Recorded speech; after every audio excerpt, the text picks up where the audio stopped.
Welcome to the Dear Son Show. We have meaningful conversations about life through the lens of fatherhood. It's for fathers, those with fathers, and the fatherless. So nobody's left out. These are the conversations we want our sons to access as they grow through life. So no topics are off limits. I'm one of your hosts, D. Johns. I'm your other host, Jay Blac. Yes, indeed. Back in the saddle. Back in the saddle, man. And every time I say we gotta stop saying that. You got to keep saying it till it sticks. Yeah, man. What's good with you? Everything good, man. And I know I say that a lot, but that's part of it. You know, being able to say everything good, even if it's not as good as I'd like. I tell myself it's good, and I look up on the other side and it's great. So yeah, we pushing. What about you? What you got going? Yeah. We been a while, so I gotta make sure everything on this. Yeah. Decent, man. Well into the throes of grandfatherhood. Yes, Lord. That is gelling well in the house. Yeah. Because it's one thing for the baby to arrive, and then you got some time and things actually. We got a good system. Good system, man. In love with the grandbaby, saying some good things out of my daughter that we were praying for. Thank God. Not particularly as a result of this. True. But however you get there, I guess that's how you get there. Yeah. So everything good, man. We pushing. Going to date this. But first, like, share, and subscribe, because we're gonna do that to the minute, at the top. Minute 47 most of the time. At the top. We can go ahead and date this. I'll make sure this one gets out. But this is on the heels of election week. So this is 2 days. 3 days? 3 days. Yeah, 3 days. 3 days. End of the week. Election 47 president has been decided. The people have spoken. Yeah. And this impacts us. It does. It does. Maybe not in the way that some may assume. Right. On the onset of this conversation. But I want to have a conversation just genuine, as all of our conversations are. Again, every now and then we like to pulse people because we don't know where they came into this journey. Father of 5. Today my kids are, and I'm giving you time. Today my kids are 21, 18, 17, 11, and 9, but we got 2 birthdays coming up in December. So a couple of those are going to ship by the end of the year. Husband of 1 wife at the moment.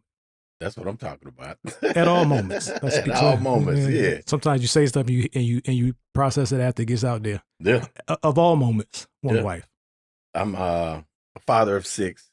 I have 23, 20 once this birthday comes up, 18, what's this? 24, 14, 8, and 6. Saw that? Get into it. Saw that? You was on it. So 5 boys, 1 girl. So obviously I'm vested. I pay attention to what's going on.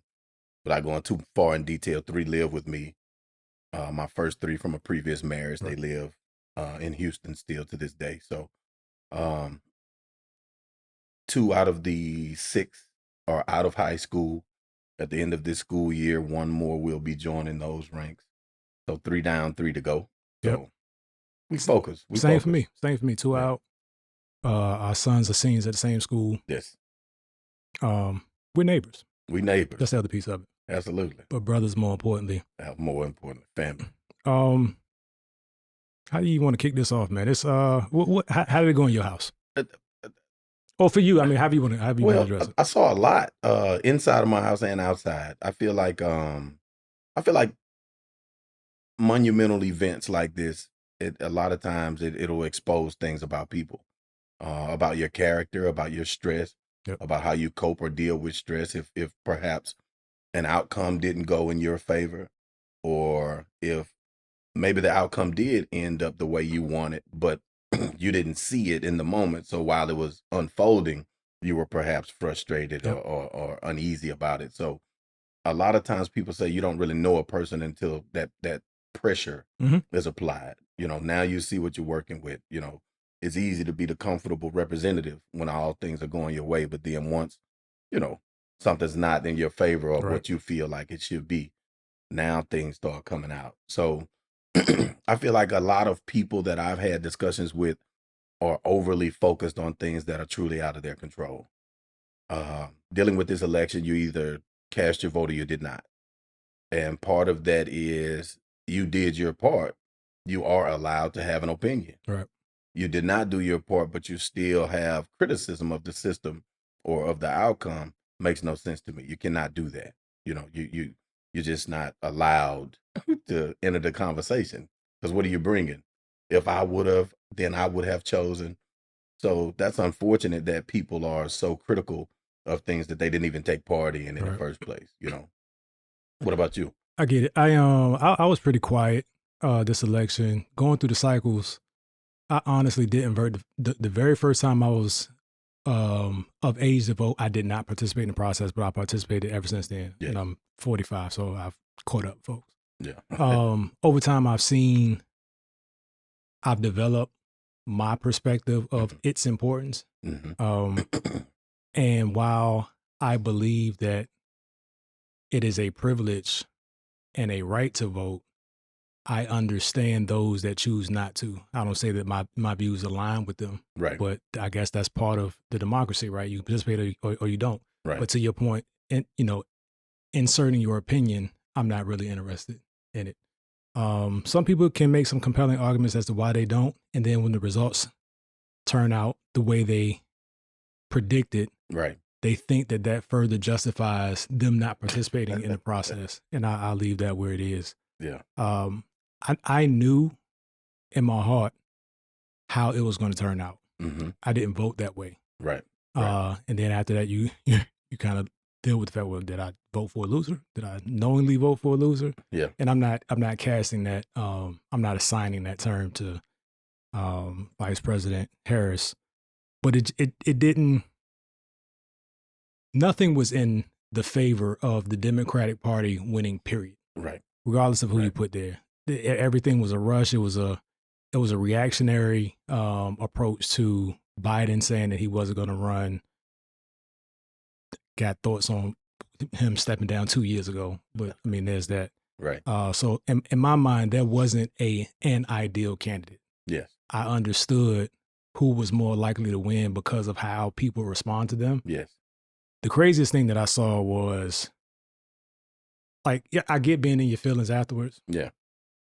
But when you start saying stuff just for the sake of saying stuff, like, and some people are going, I may lose 3 of our subscribers of our 15 by saying this, but I saw, some women posting, so a woman that is clearly qualified loses to a man that is not.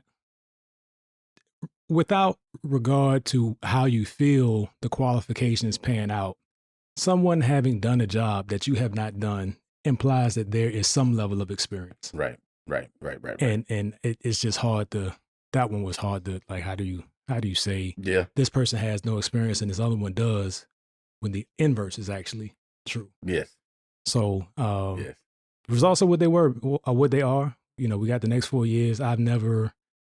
It's never been the tone in my house, even when I was younger, living in my parents' house, that the government is coming to save you. No. Right. Or the president is going to actually change your life. Correct again. So a lot of the information that I had up until me actually being in the workforce and coming to grips with the fact that a lot of people vote how they live, it's hard to fault. Right. Like there's the greater good and all of that, but you got some bubbling. Tricky. That's tricky. I'm glad you said that, because the irony is there are a considerable high amount of people, if that's not redundant how I worded that, but that actually vote against their living circumstances. Yeah. You know what I mean? True. We're so brainwashed as a society, as a community, as a nation into division of these parties. So now you categorize yourself based on the ideals or what you think the ideals of a political party is. So you vote that way. And then when the policies start rolling out from said party, and you're frustrated that some of the main necessities that you need to sustain your lifestyle are now being deleted, taken away, defunded, if you will, and you're in an uproar. However, those programs and processes and things being removed are aligned with the way you voted, like directly. So for instance, teaching moment, anytime something like this happens, anytime something happens and it's not in your favor or it didn't turn out like you want, The teaching moment in this election to me is you have to plan, hope for the best, plan for the worst. Yeah. Meaning, I purposely try to educate myself based on how the economy moves, based on who's there. Right. Historically, it hasn't broken. A few years back, I jumped into the oil field industry. And regardless of what I think personally or what party I align myself with, I know for a fact, based on how the mentality of the industry is, they much rather a Republican administration than a Democratic administration. So in that being said, you're daily rubbing elbows with people that they're automatically assuming everybody in the room is on the same page politically, because they're thinking it's blasphemy for you to say otherwise. So if it doesn't align, it doesn't align. I have nothing to offer to the conversation. That's not to say I don't understand the movement. So what you should do, what I would suggest people do, is, if, let's say, for instance, you would rather the Democratic Party win the election, you set your lifestyle up so that if that administration takes over, you fall into that groove. But equally, on the other side of that coin, should the Republican Party administration win, you need to have a plan. And I applaud some of the influencers that I see on social media that I already typically follow for financial perspective, because I dare not say advice. I don't know those people. They don't know me. But they do offer perspectives. Like, you could disagree with someone, but it's still a perspective. Right. So it'll help you maybe even dig or drill deeper into what you think. And they may have some receipts. Absolutely. Yeah. So now, a lot of those that I respect and pay attention to, they're giving or offering the same thing that I'm about to say. Pay attention to what the market will do, how the market is about to react and respond to certain administrations. It's here now. We can't go back and change it. So you can either spend 4 years, or it takes you a year to get over this, or 2 years to get over it, before you finally say, okay, it's here. I got to find some kind of way to deal with this. Yeah. Or you could be proactive, which is kind of oxymoronic, because now it's reactive if you didn't have it in place already, because it's already has happened. But you can now start to do things or maneuver in a way. Adjust. You know the policies that this administration is about to start rolling out. Yeah. Position yourself so that it benefits your household, whether you agreed with it or voted for it or not. He's predictable. You understand? So that's a strategy of knowing what something or a decision maker, the House, everything. It's completely Republican across the board. Sweet. They're about to pick up the baton and take off running, man. There's a lot of things that a lot of people are about to see that we're just not going to perhaps agree with or understand, but it's going to happen. Why not maneuver in a way that I might not like it, but my family going to benefit from it then? So you jumped right into where I wanted to go when you were talking about being in the oil field and being in a room with perspectives that are assumed to align homogeneously. So, and I'm asking you, probing myself. Yes. So I'm not trying to put you on Front Street. No, come on. But no, so for me, my equivalent with that is DOD. Yes. War or post-war. So DOD, Department of State, is how I fed my family the majority, 90% of my corporate career. Yes. Right, to a decent level. So I started, when I said vote how you want to vote, how you live, it was me understanding that who is in office impacts where my money is coming from. Correct. Right? Yes. So what I had to be cautious of is the dance between having that information about what the policies or what the party is likely to do in terms of impacting your income. Yes. And voting in a manner that aligns with what I want for my people. Yes. Yes. Yes. It's not one and the same. It's not. I don't work with my people perspective. Right. I work with a corporate, very Republican driven, middle-aged white man leading, and the leadership down looks much like that. Yep. And you find yourself trying to not necessarily fit in, but fitting yourself into that program in order to feed your family. Yes. Yes. So who are we from that perspective? Because it's real cool, and I mean, it's even easier to talk about it now because I'm no longer in that line of work. Right. But I'm like, man, look at what the markets did the day after the election. Markets were up. People were posting like those influencers you were talking about, not even influence, but those financial professionals, because some are professionals, were showing their gains, talking about how the market responded. Yes. So even with that, like for me, knowing that the party that I voted for would lose, I should still align my business with the likely outcome of the election. Yes. And I think we have a hard time separating that. And that's the problem, because we make the mistake as people, as human beings, of making business decisions with our emotions. And the two they do not mix at all. They do not mix. Put your heart where your heart goes, put your work where your work goes. If they happen to align, oh, bless his name. How lucky are you? But you should not, that shouldn't be your motivation, that I'm going to make this business decision because it makes me feel warm and fuzzy inside. Right. That's not the goal. Sometimes the fact that you have to break that egg to make that omelet, it's hurtful, but it has to be done. So to answer your question, I do the same. You have to ask yourself, how self-serving are you, right?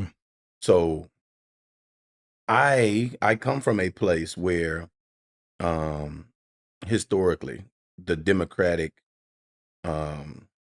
administration has put things in place that helped my family get by, survive, thrive, create opportunity that that others that align themselves, because I don't want to say it's the party, because now I'm subscribing to the foolery. Those that align themselves with the Republican Party throughout my childhood, they were big on making decisions that were exclusionary, if you will. They weren't focused with inclusion. I don't care how qualified you were back in the 80s. Who cares how qualified you were? You're not getting this job. I'm not letting you in here. It's going to be my nephew. It's going to be my son. And I don't care who doesn't like it. And the buddy system, they would shake hands and allow it. It was okay. So then you had pioneers and trailblazers that came through these other, that aligned themselves with these other, like the Democratic Party per se. And I saw that they had money. They were wealthy. However, they were more focused on putting things in place that would assist those that were capable. They just hadn't been exposed to the level of education yet. They haven't had the opportunity yet. So they didn't have access to the funds yet. And that's the big thing. People look at you and they say, oh, your financial situation dictates what you're worthy of. And that's an absolute lie. You know what I mean? Perhaps I tripped, I slipped, I fell, I made a mistake, I slipped up, or maybe I just haven't been exposed Didn't yet. have access. The right hands and information hasn't made it to me yet. So give me time, give me opportunity. But if you continue to suppress me and hold me back, I'm so busy being in survival mode that I'll never perhaps find my way to that information or that uplift. So now, if you double back and you say, hey, I vote with the Democratic Party because I'm constantly looking for opportunity for those that don't. I have resources in place now that I've met some people that if something is needed, I can go have conversations. I can call D. Johns and be like, hey, bro, let's put our brains together. I know we're heavy, deep thinkers and we can go do this and we can go make this opportunity. Not everybody has that. So now if I can put or have something to do with supporting an organization or a nonprofit or something that has something to do with giving those people or those thinkers or future decision makers the opportunity, I'm absolutely going to try to put that in power. My financial situation, my way of thinking, because I know how our economy is built, sure, it benefits from the selfishness that the ideals present when the Republican Party is in office. I don't vote for that, though, because, again, that's self-serving. I can put that there and I'm like, oh, I'm going to really benefit from this. But now you're looking around, but the masses, and that's not to say I'm wealthy or anything like that. It's just that I've had exposure to information that I know how to play with the system in a way that I'm going to move the way that the economy is moving. You know what I mean? So that's a very good question to say, because people are standing here and lie to your face. and they'll tell you, man, I'm going in here on vote for Harris. But when that curtain closes and they're inside that booth, they went with the other party. And that's your choice. That's your right. Yeah. I'd rather you don't have the conversation though. Like people get so caught up in having these public conversations and are lying and not standing on their true value. Yeah. Just don't speak on it. There's nothing wrong with saying I don't discuss politics and religion in public. I saw some of the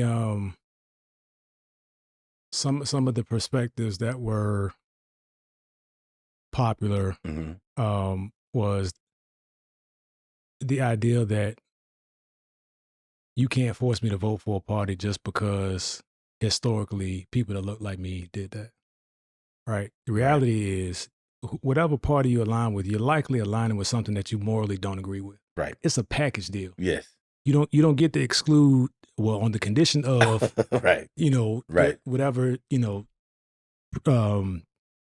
policies or procedures or changes that they're proposing. Yeah. You don't get to exclude those. So I think it's healthy to take a look at that within your party before you start looking at one party versus the other. How dare you? How can you be Black and do this? Right. How could you be a woman and do this? Right. A woman and do this? I think that deserves some more meaningful conversation outside of the conditions of an electoral process.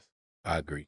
So now let's take the next 3 years to talk about that, right? And start making some alignments with what we as a people, if that's something that can actually be accomplished. Right. Can we as a people agree as to what we as a people want?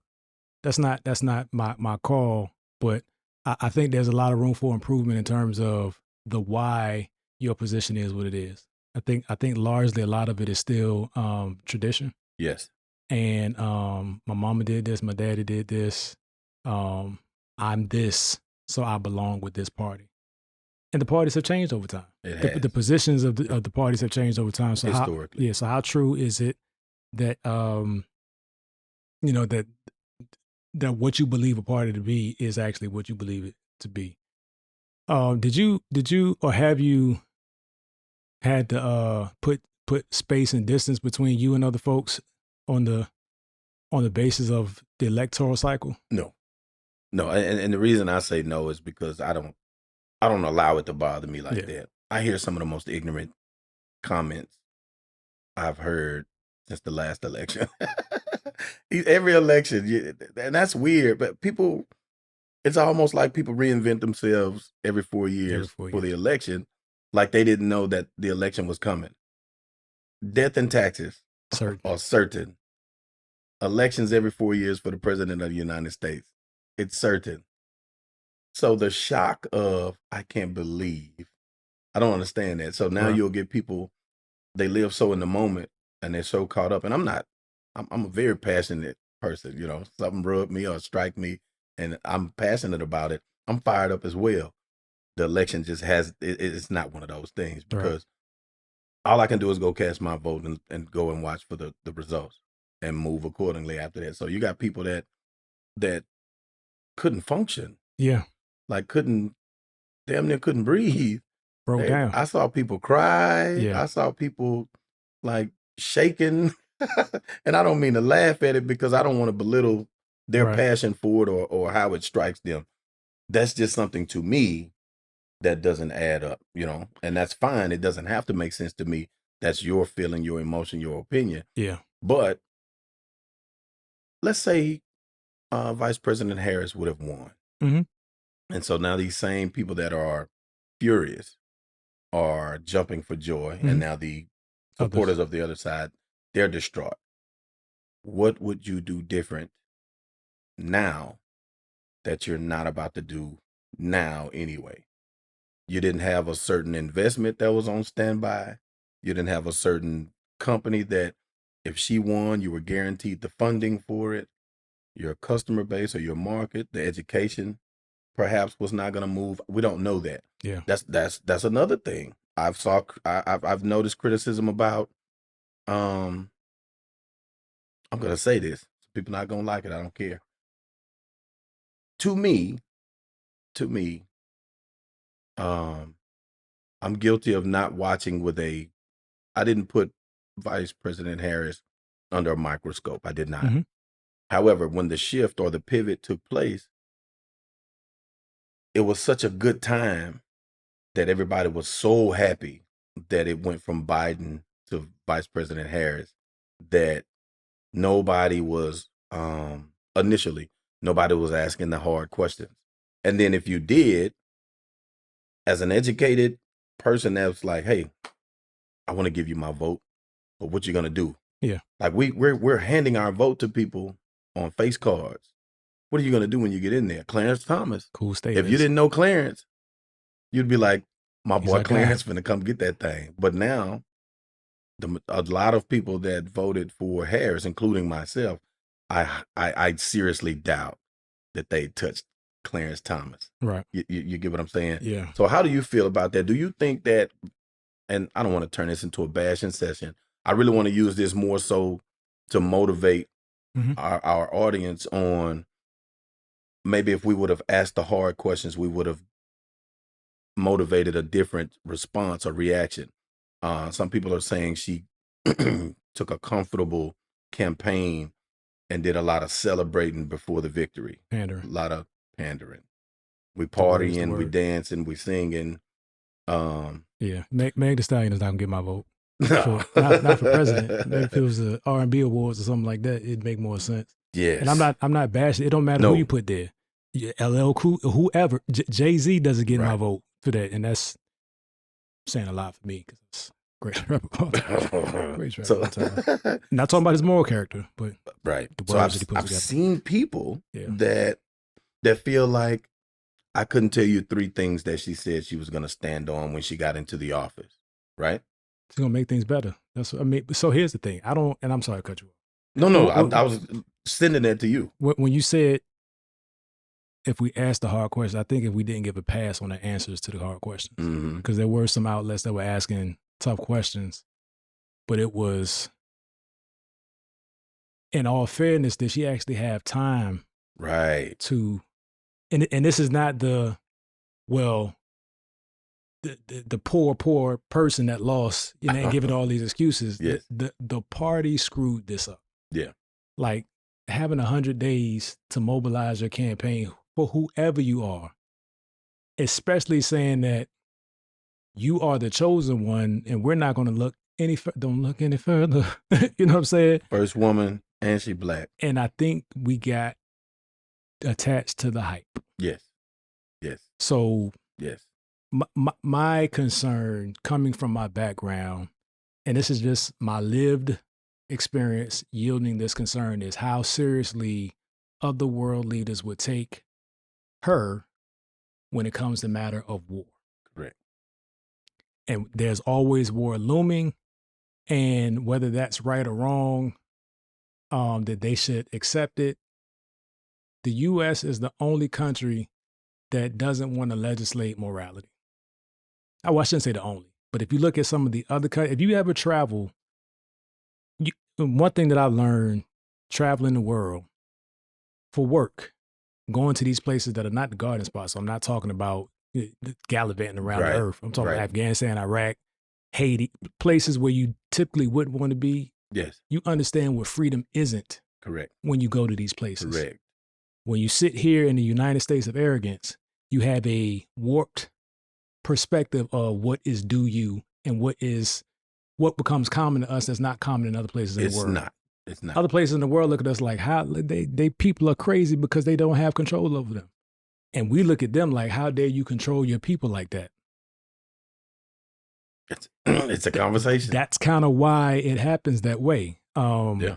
And to interject right there, because I'm listening with the ear of, I know you personally, publicly, that comment is not worded in a way that he's saying women are inferior or incompetent or incapable of making the hard wartime decision. He's speaking more so on, I'm not trying to speak for you, but like I say, I know you personally. That's more from a perspective of the mentality of the world having a certain opinion of women, and they are going to F around and find out. But we don't want to be in a situation where they have to find out because they're going to try her, Right. thinking you're not capable because you're a woman. And then she's going to show them, not only will I do it, but I'm about to do it right now. You're first. I want to shift to how it's impacting our kids, man. I don't know if you've seen anything on it yet, but kids are starting to get texts in certain groups. Right. Definitely in colleges, but in certain groups, they're getting this text about, congratulations, you're selected to pick cotton. Our cotton picking executives will pick you up at certain time and report to such and such. Right. You familiar with? Did you see any of that? I just saw a news story this morning that was talking about it. There was a young lady saying that she was one of the people that received some text messages, and then they went to an elderly lady that said she was 67, 68 years old, and she was saying how a lot of things she'd been through. So her hearing from her granddaughter that was happening, how she was expressing how how it made her feel. So Yeah. that's as far as it went with me. I didn't get any context or detail. Yeah. So,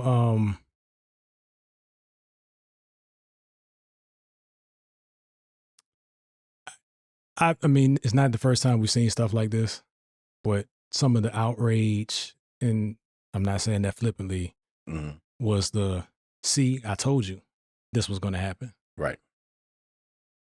Now, I don't know when it's crying wolf or when it's not, because we've seen stuff like this before, but kids shouldn't have to experience that. But I just, like, how realistic is that? Like, there's some people that really believe that slavery is coming back. Right. Like, that's a real, within the next 4 years, and others believe that he's going to change the Constitution to allow him to be the president for the rest of his life or whatever. Yes. Which is not long either way. Not saying that flippantly either. Just saying he's old. But what do you, like, how were your kids impacted? Were they even? Didn't miss a beat. Yeah. And my 18-year-old, this was his first election being able to vote in. So, we did take him and his cousin. We took them. Jay was in town. Right. We took them to go vote. That was their first times. But to speak on this, I like to pride myself as an out of the box thinker. Secretly, I like when stuff like this happens. I really do. We're so soft as a people right now that we're constantly finding reasons and ways to take away people's right to have an opinion that doesn't align with ours. Sure. Is that crude? Is that disrespectful? Is that despicable? Absolutely. But please, use it. Use it to bring home the idea to your children, to your family, that the world is not rainbows and cotton candy. We do such a great job as parents, and this isn't even a racial thing, but in my opinion, from my personal observation, we do such a great job as parents of creating these warm, welcoming, safe, productive environments for our children, that when they get out in the world and they come across those that don't have those values, they're not in tune with a particular set of morals, is the way I want to phrase that. That now they're in a total shock and they can't believe it. So now you're so naive that this thing does not exist, that when you're faced with it, you're either in shock or you're distraught. So now if you're trying to teach the lesson of there are people that think differently than you in the world, if they've never seen it, they blow you off. Oh, Dad, you're always. So when they see things like this, and now as hurtful as it is, I'm excited for the possibility of what it creates on the other side. Conversation. It strengthens, because now you just opened up a whole new platform for responsible adults of all races that don't agree with this behavior to now have in-depth conversations with their children, their community. This may spark a conversation at their churches. Yeah. This may spark a conversation in social groups that they're members of. These are conversations that need to happen. Talk to these children that life not sweet. Every opinion you encounter will not align with your own. You need to know who you are. Yeah. How do you navigate that? How do you resolve conflict? Yes. And that's the other thing, it touched my child, and I got a gun, and it's a whole bunch of stuff people are saying. Right. While it may be true, right, like you're doing much more of a disservice to you advertising who you want people to believe you are, because they will pull that. Yes. They will pull that. Yes. Provided that you get into an altercation with that seems to be fueled by that. Mm-hmm. My kids are my youngest are 11 and 9, Mm-hmm. so they were aware, and I kind of just listened to them talk as they were having breakfast the day after the election. Right. And it was kind of like, oh man, I thought Kamala was going to win, Mm-hmm. and now we got to deal with this. Mm-hmm. But that was kind of the extent of it. That's it. And I've been listening to their conversations after school to see if anything jumped out. Yeah, tried to incite through conversations, because as young as they are, their peers are going to reflect the conversations that are happening in their peers' home. I promise. You know what I'm saying? Yeah. So I didn't get any reports of people were celebrating. And if they did celebrate, I mean, again, we would have whatever party you align with, you're gonna celebrate the victory. Correct. But I'm not any more cautious about things being unfair because my children are Black than I was before. I've always carried that. Yeah. Always be mindful of your surroundings, mindful of behavior. I'm always looking, like when I'm out, I rarely enjoy myself. Right. Because I'm on duty. I'm on duty. I'm scoping, I'm scanning. Yeah. And all of that. So to your point, it does mark a time in history to revisit the conversation or to visit it for the first time. Mm-hmm. But I just I'm not in despair because of a presidential election, especially where my spiritual alignment is. Same. I don't see how both can be. You know what I mean? Yeah. And another thing, I was real, not annoyed, but I was paying attention to the politics from the pulpit. I saw a lot of that because, and the thing about it is I get encouraging to vote, and that's kind of where it stopped, why I worship. Mm-hmm. But I was seeing other things that were talking about if this, then that, almost in a prophetic sense. And I'm like, a couple of these joints about to expire in 10 days, such and such will happen. But it's like if you build your crowd, your parishioners up to expect a certain thing that must happen, and when that thing doesn't happen, then what? Then God, or God the whole time? Tough one for me. Because whose vision was it? Is it your hope that you're now packaging as a vision or as insight from God? So that now, be careful of that, because if you package it that way and then things don't turn out that way, what else are you packaging that we now have to question and second guess that they believed wholeheartedly, which is not always a good practice anyway. Hear it, verify it, get your own understanding. Yeah. But that's another conversation for another day. Yeah, duly noted. Put that in the bank. Yeah. So I just feel like we operate off emotions so much now. And though there are those people that will argue emotions are a real thing. Yes, they are. Mm-hmm. We're human beings. We're supposed to have emotions. Yes, we are. However, how frequent will you feel a certain way at 9 a.m., feel a totally different way at 11 a.m., 2 p.m., 6 p.m.? Next year. You perhaps will have 4 different emotions within the same day. Yeah. So now, if you make your decisions based off your emotions, your business can thrive or fail depending on what time of day and which of those emotions you were experiencing at the time. Yep. That's just an example of the dangers of moving and putting everything in a box with your heart and your emotions. And that's really relevant because given the compressed timeline that the party was working from, or working to, compared to a normal approach, you didn't have time to work through those challenges, emotions, get information, find new information. A lot was left to be desired. It is in marketing right now. Not to cut you off, in a marketing course that I'm studying right now, that was something that we talked about just this week. Informational versus emotional. That's a ploy. It's a strategy. Mm-hmm. They use that strategy that right now there are items in life, there are things in life that for the prescribed outcome, if you want a particular outcome, it's in your best interest to appeal to the emotions of the human being, and they'll jump on board before, and they won't even know why. This is the same thing. This is that. This wasn't built on information. Both sides, and I'm not singling out one side. Both sides were tugging at emotions of people that they thought people wanted to hear. Perhaps they're tired of hearing the opposite of what they're saying. So I'm going to say what I know warms your heart and make you want to stand behind me. You see? Or just say anything because you know you got their ear anyway. Correct. I think we got the way I wanted to get Yeah. In this conversation. Not that you and I would stop talking, but I think in terms of leading the listener to not a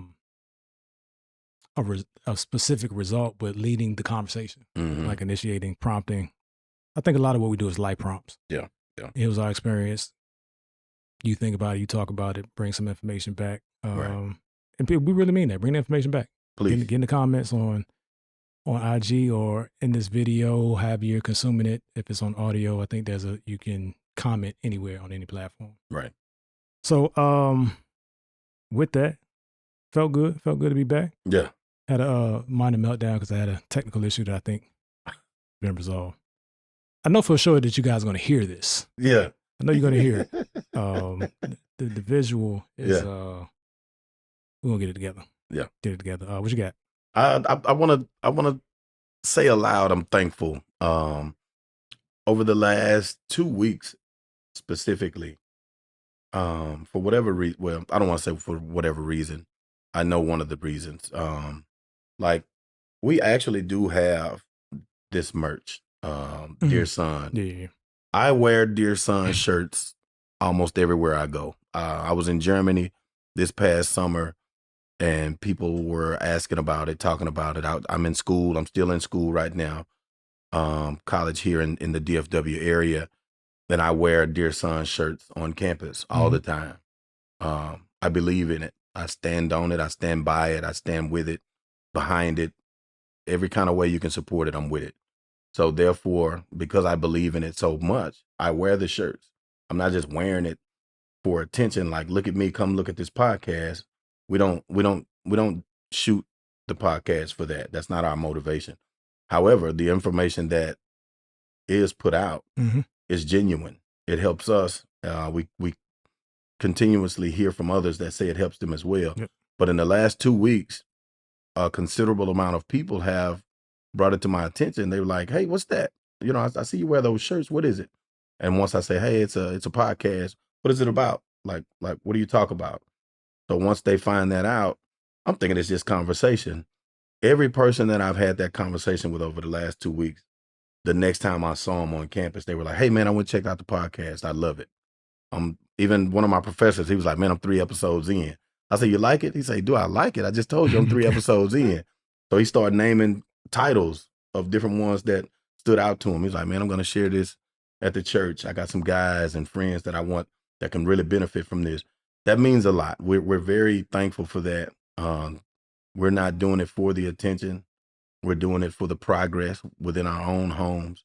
It's just that it just so happens to resonate with people that are dealing with maybe the same issues or even close. Right. So thank you for that. We appreciate the support. We really do. And we are back, and we've said that, but we're not going anywhere. Yeah. We're here. There's too many opportunities that are going to hold us accountable. Yeah. James on campus, he's marketed. I don't even want to say. I guess it is marketing in a sense, but it's the truest form of marketing. Yeah. Just sharing it because it's part of our life. And we have some organizational interests in that regard that we'll speak on when the time is right. Yes. I've had the same. I bumped into people that are either in podcasting, we're looking for this kind of information, or we're in production. like television production, because that's if you haven't heard all of the episodes, that's kind of my focus.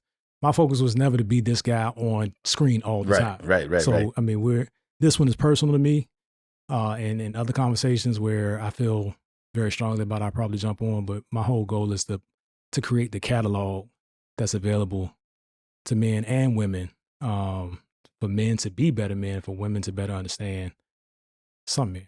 We can't get to all men. Correct.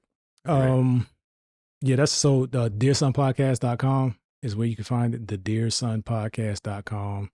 It's very user friendly. You can see there's a merch tab that pops up. Yeah. And you can support there. So yeah. New colorways coming. There's some stuff that I won that James doesn't have, and he's mentioned that. So I gotta please accountability on the screen, please. Let's get that figured out. Let me get that. But now that feedback helps me, because as a creator, especially when it is to be a source of income, like when you don't know when things are gonna work. Right. And then it's like most people's story is, man, it took off and then it took off. Yeah. And it was gone. So, we're preparing for the rocket ship if and when it's our time.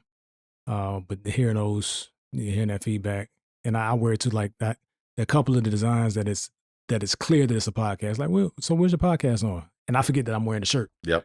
And so we are grateful indeed. Yes. I think that's I think we're good. We're good. Good on time.